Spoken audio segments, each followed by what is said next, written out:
Boa noite a todos, boa noite a todas. Me chamo Rinaldo Soares, faço parte do Centro Espírita Bom Samaritano, situado na Rua Maria, número 36, Torrões. Quero agradecer a todos vocês, a nossa irmã a Márcia Áurea, por essa oportunidade de mais uma vez trazer, alguns comentários, principalmente um dos personagens mais interessantes, no nosso ponto de vista. É um personagem desafiador e um personagem que preparou todo o caminho para Jesus. Mas antes disso, a gente vai orar a Deus e Jesus e agradecer por mais essa oportunidade. Jesus, Mestre Divino Amado, aqui estamos, Senhor, te agradecer por mais essa oportunidade. Ilumina os nossos caminhos, nos dai força e coragem para superar e vencer as vicissitudes da vida. Ilumina aqueles que estão nos hospitais, maternidades, pontos de socorro, no manicômio, nos presídios, de lares ajustados. Abençoa os nossos anjos da guarda, nossos guias espirituais. Ilumina, Senhor, os nossos governantes, que eles possam ser auxiliados e ajudados pela tua equipe espiritual e que o teu amor infinito, Jesus, possa recair sobre todos nós, hoje, amanhã e sempre. Nós hoje iremos falar, Jesus e João Batista, nesse precursor importantíssimo, mas antes da gente falar de João, a gente vai falar de Elias. Está lá no Antigo Testamento, Reis 1 e Reis 2, tá certo? Ligeiramente a gente vai pincelar, a vinda de Elias, porque Elias era o último profeta, ele foi um profeta que Jesus confiou a ele a vinda para que ele pudesse mostrar àquele povo o Deus único, o monoteísmo, porque o povo de Israel acreditava em vários deuses. E Acabe, ele acreditava, o rei Acabe, ele acreditava e adorava o deus Baal. E com isso, ele desafiou o rei e disse que fez um desafio. Ele pegasse um boi, matasse, sacrificasse e colocasse no holocausto, ou podemos dizer assim, no altar, para a oferenda. E com isso, partindo no meio, cada um iria fazer suas orações ao Deus. E o Deus verdadeiro que queimasse aquele holocausto, eles seguiriam. E aí assim foi feito. E aí os soldados, os seguidores de Baal, de Acabe, eram 450 pessoas, que seguiam esse Deus, e eles oraram o dia todo e não conseguiram. Com isso foi a vez de Elias. Elias pede para que um dos seus seguidores, de Acabe, pudesse encharcar a oferenda dele, e aí ele se ajoelha, prostra-se o rosto no chão e ora: Deus de Abraão, de Isaac e Jacó, a ti roga a tua misericórdia divina para provar esse povo que tu és o Deus justo. E aí automaticamente, um efeito físico fez com que uma tocha pudesse consumir tudo ali. E com isso Elias mandou, junto com os demais soldados, seguidores, outros, mandou degolar os 450 soldados. E aí a passagem designa que Elias foi arrebatado.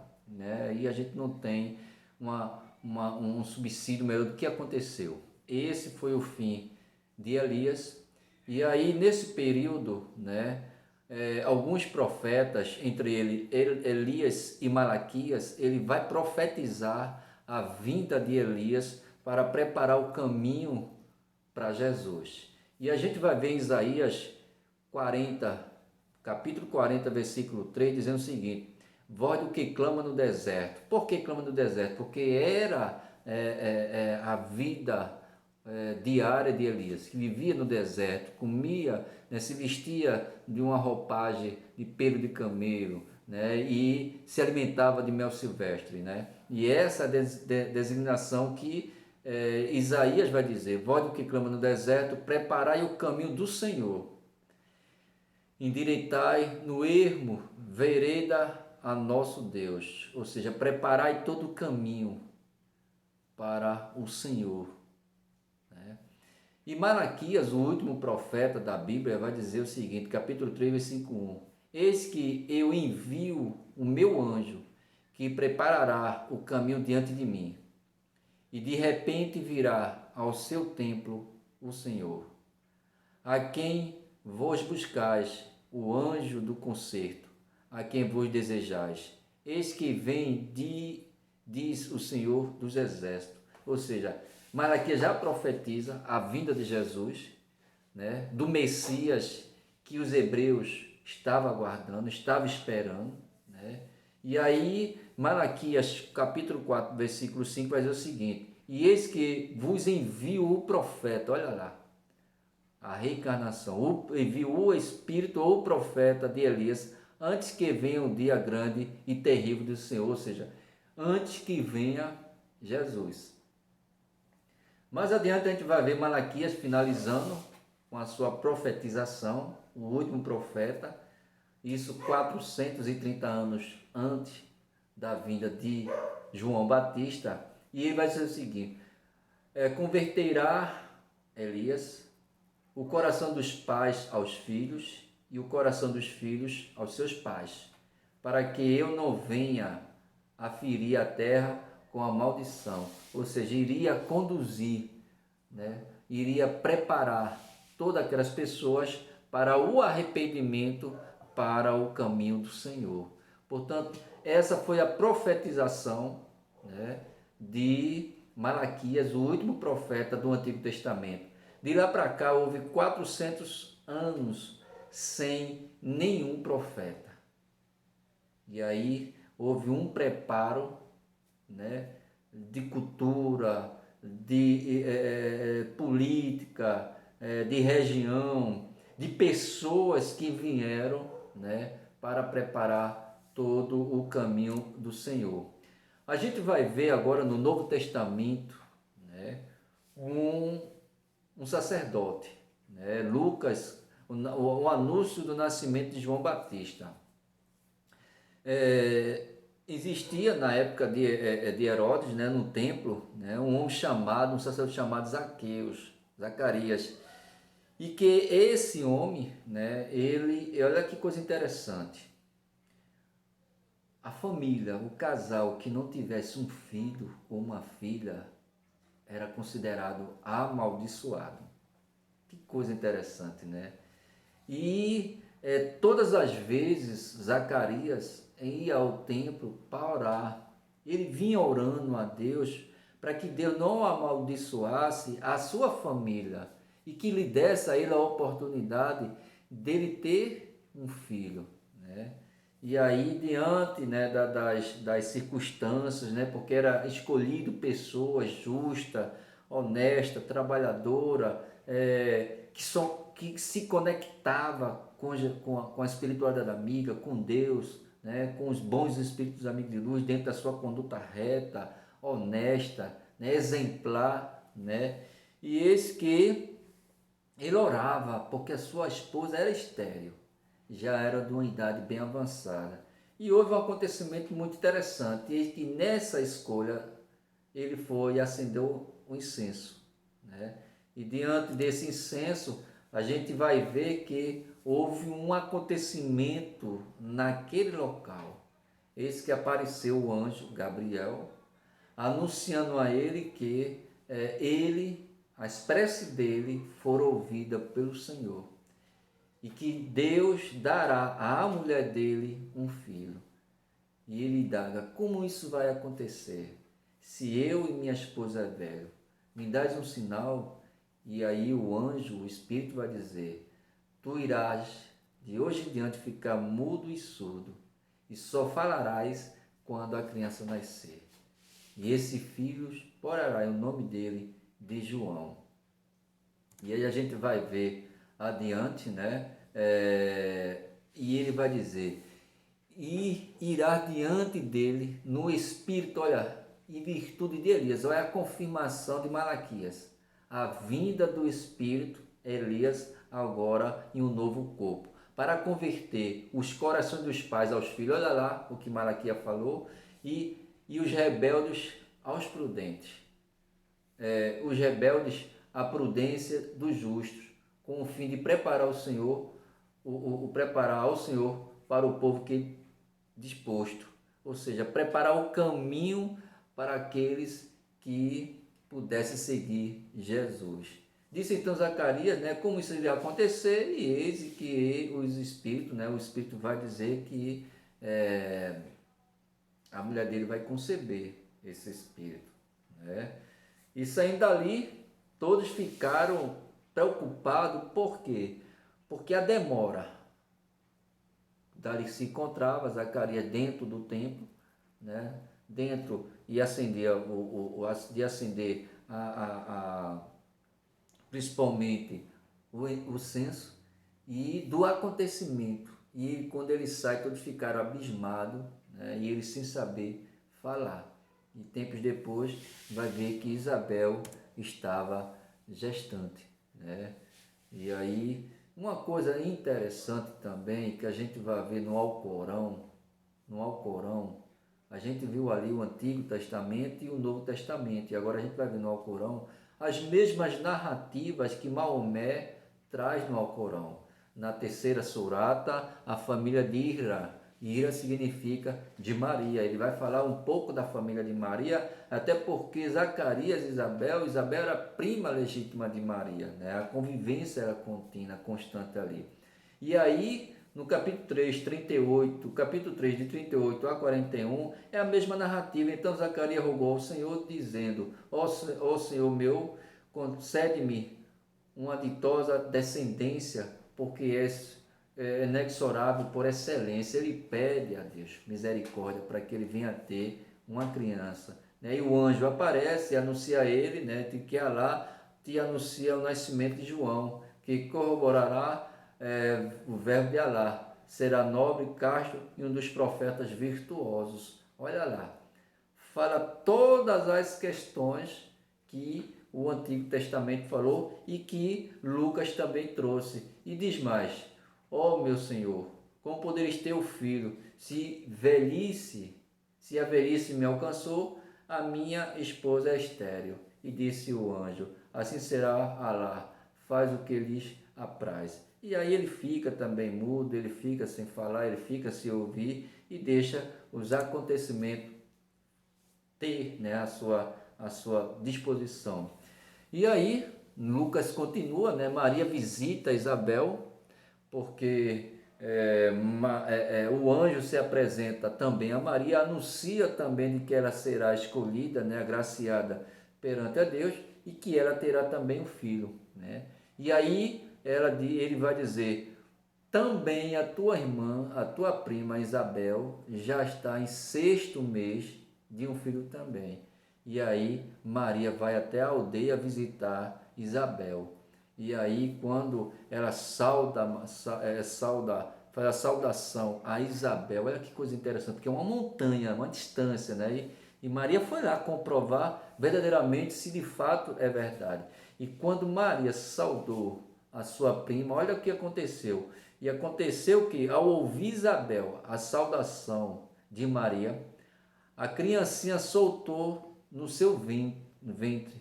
E Isabel foi cheia do Espírito Santo, ou seja, o Espírito, né, sentiu a presença de Jesus, né?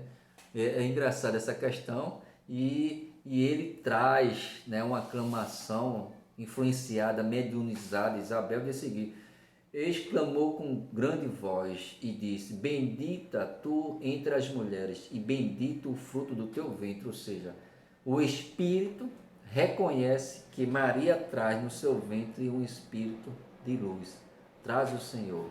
E diz mais: onde provém isto a mim, que vem visitar-me a mãe do meu Senhor? Reverencia Maria, porque ela traz aquela criança um espírito adiantado, traz o Messias, traz Jesus. Pois eis que, ao chegar aos meus ouvidos a voz da tua saudação, a criancinha soltou de alegria no meu ventre. Olha lá, o Espírito congratula com aquele que vem. Olha, a gente sabe que na concepção da ligação do esperma ao óvulo da mulher, o que é que acontece? Há uma ligação fluídica e o espírito fica fora do corpo. Só uma ligação. Kardec traz toda essa narrativa no livro dos Espíritos, no livro dos Médios, né, na Gênese também, na Revista Espírita.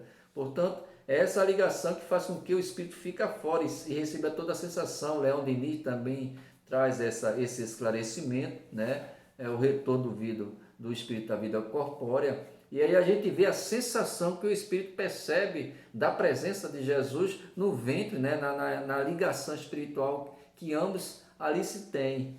Portanto, essa união é de afinidade de dois espíritos. Primeiro, que Jesus delega a esse espírito para que ele viesse no Antigo Testamento falar da verdade, do Deus único. Depois Jesus delega, depois de 400 anos depois, Jesus delega para que ele venha de novo preparar todo o caminho. Para o quê? Falar toda a verdade também. Olha que coisa interessante. E aí ela disse, bem-aventurada a que creu, pois há de cumprir-se as coisas que da parte do Senhor lhe foram ditas. Portanto, ela dá a confirmação. Lucas continua, né, no nascimento de João Batista. E completou para Isabel o tempo de dar à luz e teve um filho. Uma coisa interessante, a gente está no mês de São João. Como a Judéia ficava distante de Belém, Maria fez uma combinação com Isabel. Se ele nascesse de manhã, ela colocaria um mastro. Se ele nascesse à noite, ela acenderia uma fogueira. E aí Isabel, né, ele nasceu entre mais ou menos 5h30, 6 horas da noite, e aí Isabel colocou o mastro e acendeu a fogueira. Por isso que hoje a gente está vivendo o mês junino, o mês de São João, onde simbolicamente Isabel acende a fogueira, anunciando a chegada do filho dela. E os seus vizinhos e parentes ouviram que tinha Deus usado para com ela, e grande misericórdia alegraram-se com ele, ou seja, ela colocou, né, depois de 8 dias teria que dar o nome à criança. E qual o nome que se dá?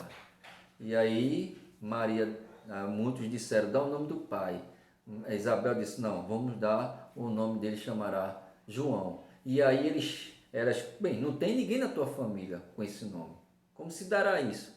E aí chamou o pai, e o pai pegou uma tábua e aí escreveu, não, o nome dele será João. E depois disso, as cordas vocais e a audição, começa a ele ter toda a percepção. A gente já vê aí a grandeza espiritual desse espírito, né? da condição que ele vem para fazer com que as coisas possam acontecer, que ele venha preparar todo o caminho para Jesus, que é importante. A gente vai ver agora no livro Boa Nova, de Humberto de Campos, na segunda lição, Jesus e o Precursor. A gente tirou alguns textos muito interessantes, porque até ali a gente viu o nascimento e a anunciação, toda a trajetória do nascimento de João Batista, né? E o primeiro encontro entre eles, espiritualmente falando. Agora a gente vai, e aí nasce João Batista, depois nasce Jesus. E aí Humberto de Campos traz uma narrativa muito interessante, né? E essa narrativa a gente tirou alguns pedacinhos para a gente refletir acerca dessa questão. E aí ele começa dizendo assim, entre tantas coisas, as duas em curiosa palestra, trocando curiosamente as mais ternas confidências maternais. Quem? Maria e Isabel. Porque daí as crianças já estavam já com a idade já de 12, né? 10, 11, 12 anos por aí. E Isabel visita Maria e leva João para lá, para conversar, confidenciar, nessas coisas todas.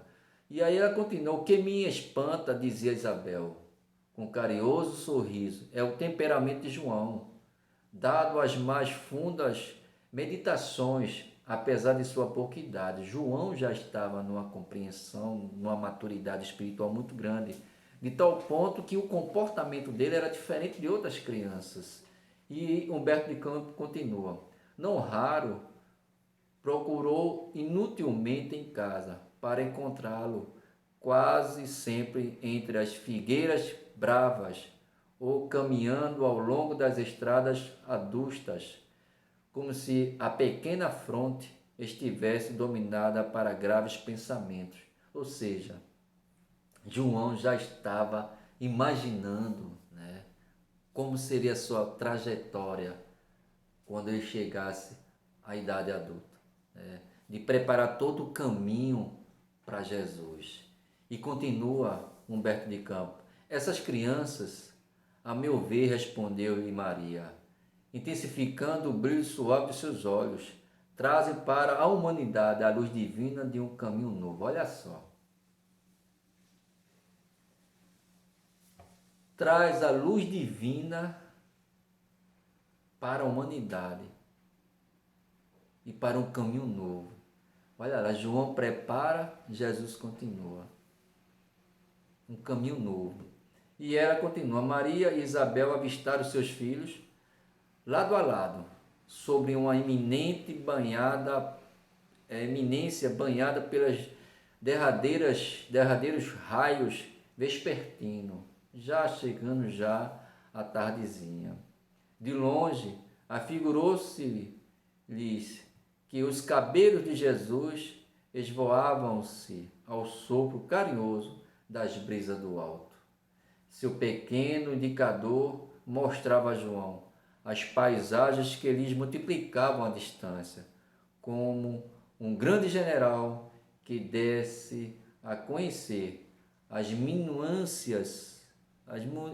minudências dos seus planos a um soldado de confiança. Ou seja, dali já se percebe, né, o quanto aquelas crianças já traçavam, né?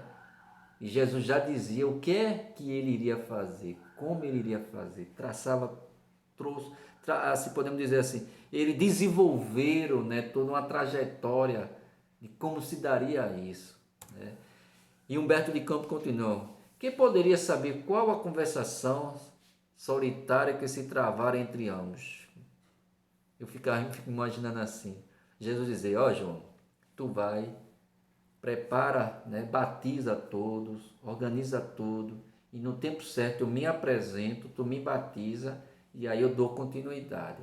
Tá certo assim? É de se imaginar de que eles conversavam essa questão. Mas era um pensamento que elas mesmas tinham. O que é que eles conversam tanto? Distanciados no tempo, devemos presumir, diz Humberto de Campos, que fosse na terra a primeira combinação entre o amor, Jesus, e a verdade para a conquista do mundo. Olha só, gente.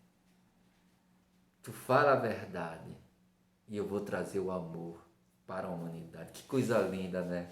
Sabemos, porém, que na manhã imediata, impartindo o precursor na carinhosa companhia de sua mãe, perguntou Isabel a Jesus, com gracioso interesse: não queres vir conosco? Ao que o pequeno carpinteiro de Nazaré respondeu profeticamente com inflexão de profunda bondade: João partirá primeiro. Ou seja, João, quando crescer, irá adiante dele preparar todo o caminho, como assim afirmara Isaías. Transcorrido alguns anos, vamos encontrar o Batista na sua gloriosa tarefa de preparação do caminho à verdade, procedendo um trabalho divino do amor que o mundo conheceria em Jesus Cristo. João, de fato, partiu primeiro a fim de executar as operações iniciais para a grandiosa conquista. Vestido de peles e alimentando-se de mel silvestre, esclarecendo com energia e deixando-se degolar em testemunho à verdade, ou seja, falar da verdade. Era o objetivo proposto de Jesus a João Batista. Ele procedeu à lição da misericórdia e da bondade. E aí finaliza dizendo o seguinte, no que nós separamos: o mestre dos mestres quis colocar a figura franca e áspera do seu profeta no limiar dos seus gloriosos ensinos. E, por isso, encontramos em João Batista um dos mais belos de todos os símbolos imortais do cristianismo. Olha lá. Se não fosse João preparar todo o caminho e falasse da verdade, como seria hoje? João foi uma peça primordial, porque depois do último profeta, 400 anos lá atrás, veio João para falar da verdade, preparar o caminho para Jesus. A pregação de João Batista. Lucas vai trazer o seguinte: produzis, pois, frutos dignos de arrependimento. Arrependei-vos e não comeceis a dizer em vós mesmo, temos Abraão por pai. Porque era a ideia, o pai Abraão, o profeta Abraão. Porque eu vos digo que até cestas destas pedras pode Deus suscitar filhos de Abraão. Porque Deus é Deus. E Jesus vai dizer, antes de Abraão existir, eu já era. Que coisa interessante, né? E também já está posto o machado à raiz das árvores. Toda árvore, pois, que não dá bons frutos, cortasse e lançasse no fogo. Ou seja, todo um preparo que João traz sobre a misericórdia divina. E por fim, João vai em seguida assim, e então o povo em expectação, pensando todos de João em seus corações, se porventura seria o Cristo. Os discípulos, as pessoas pensavam que ele era o Messias. E indago a ele, ele diz o seguinte, eu, na verdade, batizo-vos com a água, mas eis que vem aquele que é mais poderoso do que eu. Ele conhecia a natureza do Mestre, o poder moral de Jesus, o amor de Jesus, a quem eu não sou digno de desatar a correia das alpargatas.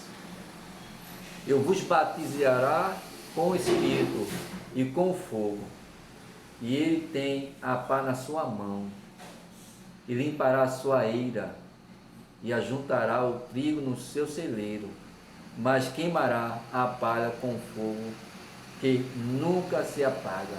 Ou seja, apagar com fogo as iniquidades, as paixões, o egoísmo, o orgulho, a vaidade que está em nós, que é preciso ser lavado, que é preciso ser trabalhado, que é preciso ser eliminado de cada um de nós, que é essas ervas daninhas, que é o orgulho, o egoísmo, a prepotência, a vaidade, tudo isso que aniquila a cada um de nós.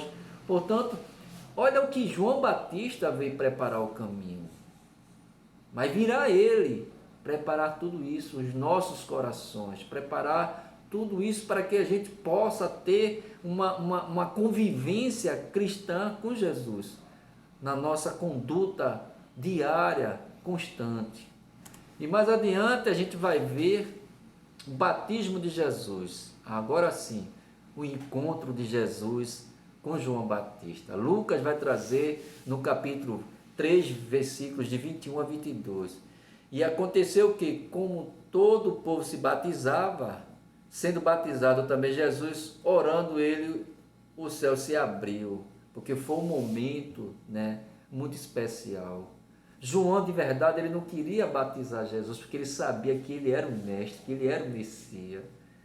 Interiormente, ele não poderia dizer à humanidade que ele era o Messias, porque era comum todos que fizessem as profecias, ou todos que batizassem, e o povo tinha como João Batista o profeta, o Messias. E aí Jesus, na sua descrição, ele fica calado, ele deixa tudo acontecer para quando for no momento certo, a espiritualidade dizer a João que ele era de verdade o Messias. E aí um fenômeno muito interessante aconteceu. E o Espírito Santo desceu sobre ele, em forma corporal, como uma pomba. E ouviu-se uma voz do céu que dizia, tu és o meu filho amado, eu te me tenho comprazido, com prazer, com amor, com alegria. A espiritualidade se apresenta, porque a pomba é simbolicamente falando, mas se apresenta a João e confirma o que João já sabia, né? Essa ligação. Porque depois daí, João vai dizer o seguinte aos seus discípulos, né? Quando os discípulos indagam de que ele era o Messias, e aí Jesus vai dizer, olha, vocês não estão vendo que eu estou curando, expulsando os demônios, né? Agora vai lá dizer a João, João já estava preso, vai lá dizer a João o que tu estão testemunhando. Porque muitos seguidores, André e outros tantos, eram seguidores de João Batista. E depois dali, eles voltaram, porque eles foram lá, João, esse homem, ele expulsa demônio, ele cura. E ele diz, Se estás à procura do Messias, esse é o Messias. Segue-o, porque agora se faz necessário que eu diminua e ele agora cresça. Gente, isso é muita humildade. É muita humildade de João Batista reconhecer de que o seu momento agora cessou. Quantos de nós, às vezes, na casa espírita, não compreendemos esse momento nosso? E não nos permitimos reconhecer que o nosso tempo chegou. Isso não só na casa espírita, mas em todos os aspectos da nossa vida social. Às vezes nós nos achamos que poderemos dar mais, depende das nossas condições. Mas nesse momento a gente traz para nós, qual será o nosso momento de dizer assim, agora é a vez dele, é a vez dela, e ela tem que seguir, ele tem que seguir. Agora vamos entrar na parte de esclarecimento, né, à luz da nossa querida doutrina espírita. A gente vai trazer o livro Parábolas e Ensino de Jesus, Caibá Schutel, no capítulo 94, o batismo de Jesus e o batismo da igreja. E aí, Schutel ele vai dizer o seguinte: Jesus não quis dar exemplo da espécie alguma, mas o seu fito foi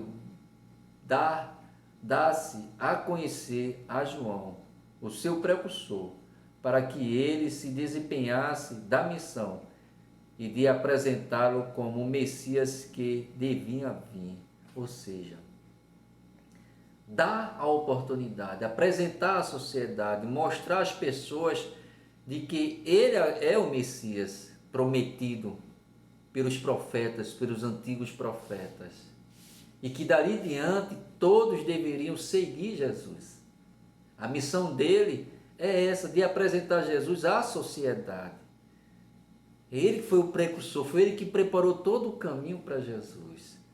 E aí a gente vai seguindo adiante no livro Vinha de Luz, por Emmanuel, capítulo 19.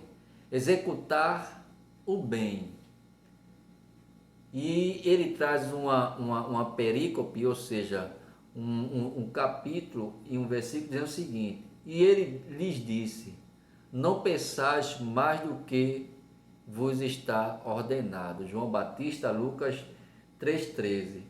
E Emmanuel vai dizer o seguinte para nós, sintetizando: a advertência de João Batista, a massa inquieta, é dos avisos mais preciosos do Evangelho. A palavra do precursor não visa anular a iniciativa ou diminuir a responsabilidade, mas recomenda o espírito de precisão e execução dos compromissos assumidos. Olha lá. A palavra do precursor não visa anular a iniciativa e nem diminuir a responsabilidade. Às vezes nós queremos dar oportunidade às pessoas e às vezes as pessoas recusam. Às vezes as pessoas têm a chance de fazer e não faz.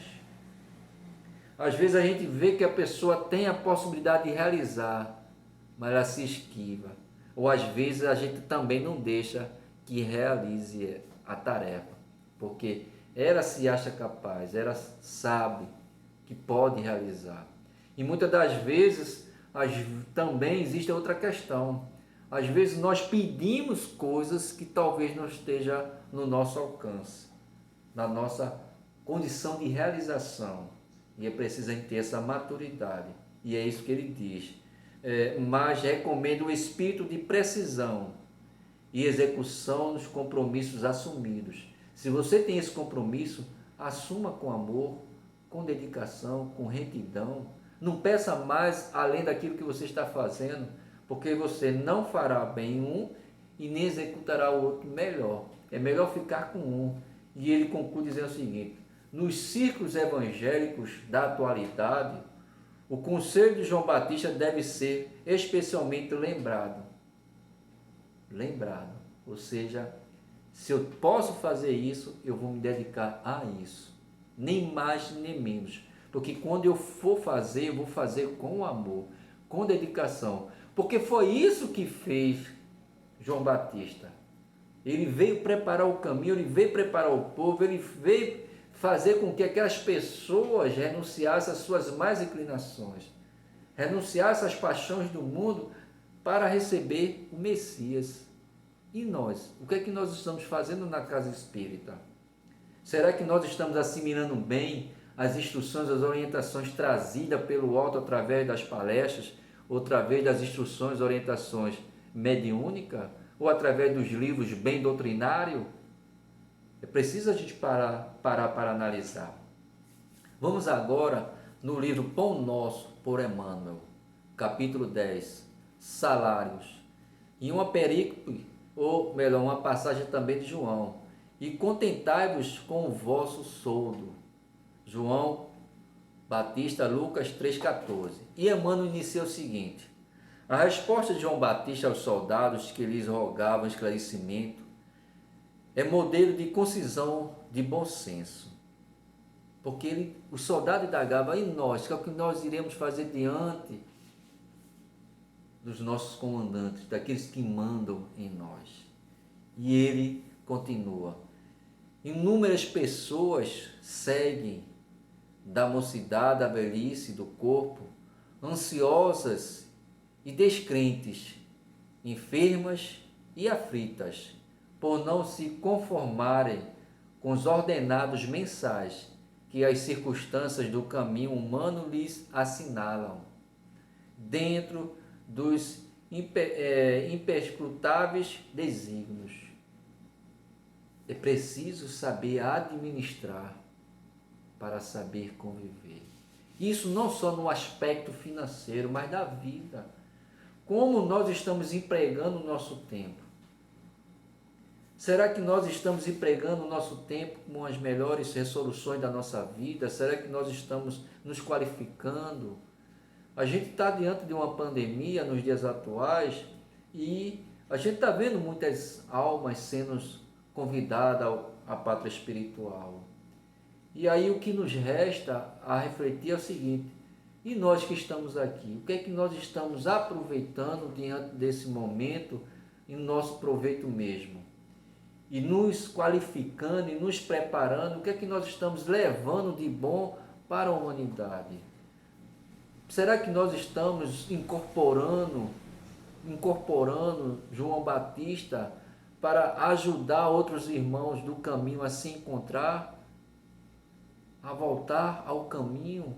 Porque, como disse Jesus nas primeiras pregações, no capítulo 3 da Boa Nova, por Humberto de Campos, quando o sacerdote ele indaga Jesus na sinagoga de Jerusalém, né, no templo de Jerusalém: o que tu faz aqui, Nazareno?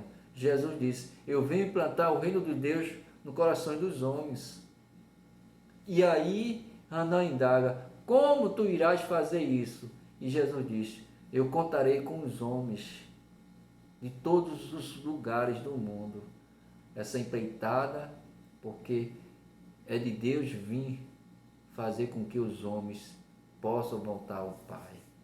E Jesus diz: nenhuma das minhas ovelhas que meu Pai confiou se perderá. Portanto, se faz necessário que a gente faça essa ponte para que as pessoas se encontrem novamente com Jesus. E aí ele vai dizer da seguinte forma, concluindo também: antes, pois, de analisar o pagamento da terra, habitua-te a valorizar as concessões do céu. O dinheiro é importante na medida que eu empregue bem para o meu sustento da minha família, e que eu possa ajudar alguém. Mais do que isso, valorizar as concessões do céu. E que são essas concessões? São a oportunidade para viver o dia, de poder ser útil à sociedade, de poder, ao deitar, agradecer a Deus pelo momento que Ele nos concedeu durante o dia, e entregarmos a Ele, para que assim for da sua vontade, ao despertar no novo amanhecer, dar continuidade ao processo evolutivo pessoal e coletivo. Portanto, agradecer a Deus todos os momentos pelas concessões das mãos, dos olhos, da boca, da audição, da mente, de tudo. e poder utilizar da melhor maneira possível em favor dos irmãos e das irmãs. E por fim, a gente vai encerrar com o livro Primícias do Reino por Amélia Rodrigues, capítulo 2, o precursor. Ela traz uma narrativa muito interessante que a gente trouxe 3 dela muito bom para a gente refletir. Sim, João é Elias reencarnado, abrindo caminhos e preparando estradas. Nós estamos reencarnando de novo. Nós não sabemos a nossa última personalidade. E nos identificando hoje com a luz bendita do Consolador prometido, o que é que nós estamos fazendo de nossa atual existência? Estamos preparando o caminho para os que estão chegando? Será que nós estamos preparando a estrada, abrindo o caminho, preparando estradas para os que estão chegando? Qual é o legado que nós iremos deixar para aqueles que estão chegando? E ela diz mais: a verdade está anunciada, a imortalidade da alma, a continuidade da vida. Luz nova projeta-se nos dédalos da ignorância multimilenar. Luz nova projeta-se para as mentes humanas, séculos a fios. Passarão terra sobre terra, mas não passarão as minhas palavras, disse Jesus. Que Jesus nos abençoe, que Jesus nos ilumine, que Jesus nos dê força, coragem e, por fim, encerro dizendo: eles estão entre nós. Ave Cristo. Agradeço a todos e a todas por mais essa oportunidade, desejando a todos que o profeta Elias ou o profeta João se faça presente em nossa vida, para que a gente possa ser digno também de preparar o caminho daqueles que estão por aí e eles também encontrem com Jesus, para Jesus. Que Jesus nos abençoe, que Jesus nos ilumine e vamos fazer a prece de agradecimento. Senhor Mestre Jesus, humildemente, Senhor, te pedimos, melhor, te agradecemos por tudo. Possamos nós incorporarmos humildemente como servo teu em favor de todos aqueles que se encontram no caminho. Sejamos nós a luz do mundo, sejamos nós o sol da terra, sejamos nós os primeiros servidores em prol da sociedade, em prol da humanidade. Nos ajuda, Senhor, a ter coragem, disposição para poder servir em teu santo nome. Abençoa toda a humanidade. Que tua luz bendita possa nos fortalecer, possa nos auxiliar, nos ajudar hoje, amanhã e sempre. Muita luz, muita paz e que Jesus nos abençoe hoje, amanhã e para todo sempre. Que assim seja.